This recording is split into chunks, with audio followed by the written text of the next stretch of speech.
Hello friends, do you know who is the best juice for repairing the human liver?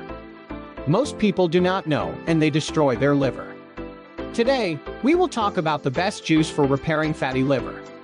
Fatty liver disease is a condition where more fat accumulates in the liver, which causes inflammation and damage. This can be due to various factors, such as obesity, diabetes, alcoholism, and high cholesterol. One of the methods to fight fatty liver disease is the use of juice that is full of nutrients and antioxidants that help to fix the liver. Let's take a look at some of the best ingredients that you can add to your juice for fatty liver repair. First, we have leafy vegetables such as bananas and spinach, which have high chlorophyll and antioxidants that help to poison the liver. Next, we have beet, which has a betaine, a mixture that reduces the accumulation of fat in the liver. Ginger is also a great addition to your juice, as it has inflammatory properties that help reduce liver inflammation. Now that we know the ingredients, let's make the juice.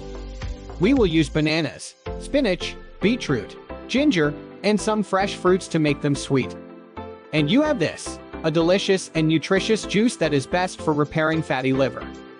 Remember, adding healthy habits such as a balanced diet and regular exercise can help prevent and manage the liver fat disease. Thank you to see, and we will watch you in the next video.